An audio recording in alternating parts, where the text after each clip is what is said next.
Good evening. I've lived all but 2 years of my life within spitting distance of the Mississippi River.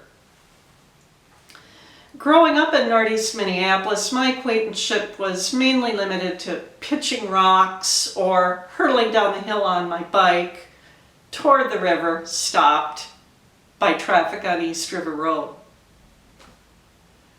But when I was at the U of M, a friend invited me one night to go with her to the outings club on campus. I think it was called the Trekkers. And we did wonderful things. We would go rock climbing or camping and backpacking in nearby state parks. And one glorious day, we put canoes in on Lake Minnetonka and paddled the Minnehaha Creek to Lake Nokomis.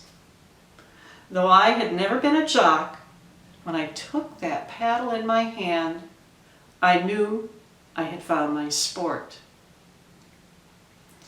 Since that time, I've paddled many of the rivers that feed the Mississippi: the Namakagon, the Chippewa, the Trempealeau, the La Crosse, the Black, the Kickapoo, the Cannon, the Root, and Old Man River himself.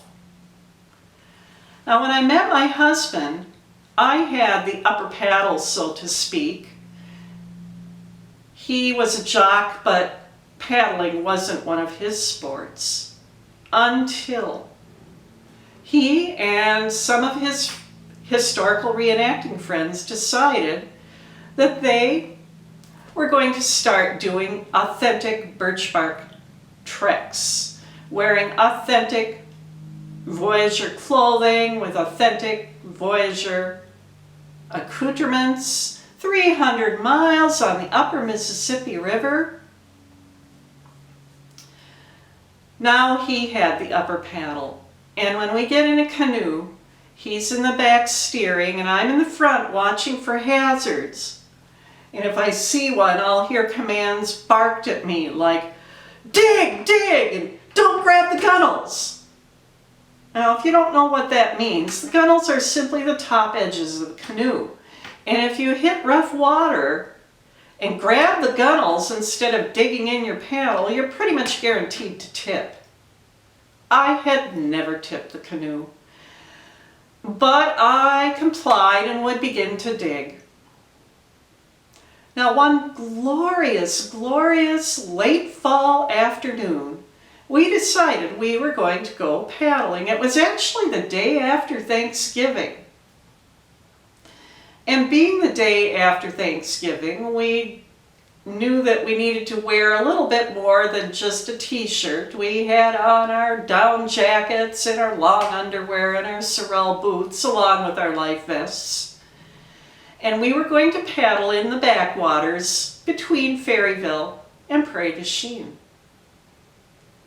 Now you might ask, it's almost December in Wisconsin. Why are you paddling? Oh, duck hunting. You'd be wrong. We were hunting all right, but we were hunting something else: geocaches.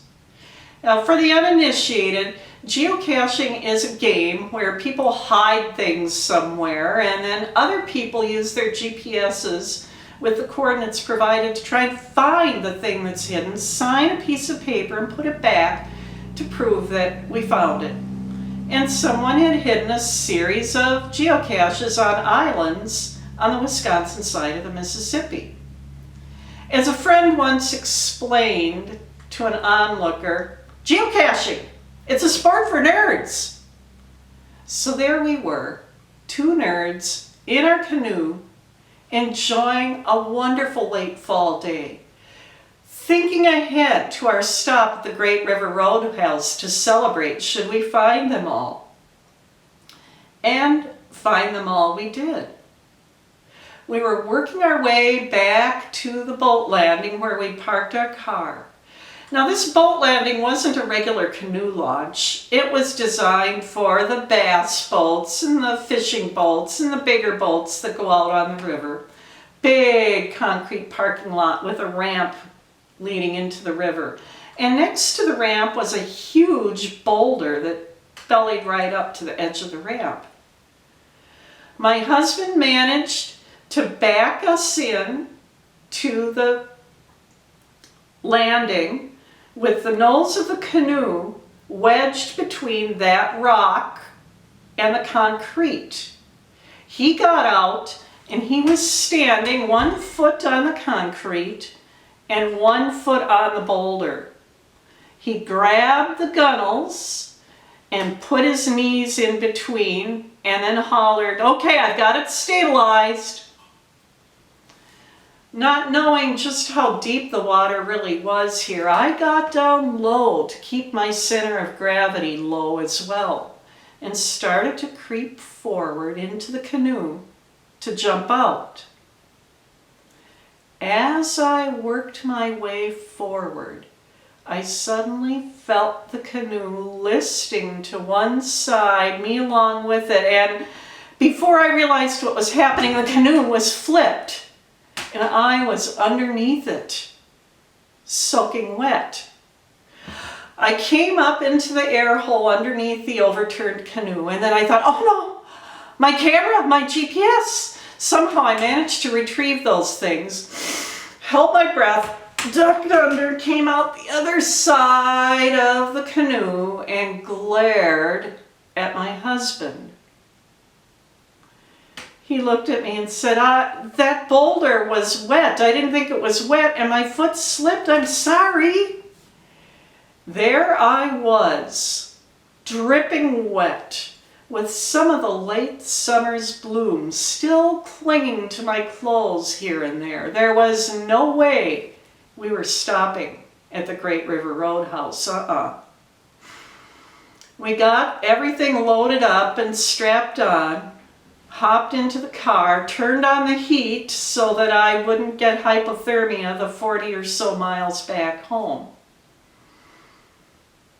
But since that time, whenever we are in the canoe and he starts to holler from behind me, "Don't grab the gunnels," I can simply turn around and smile and say, "Who has ever tipped the canoe?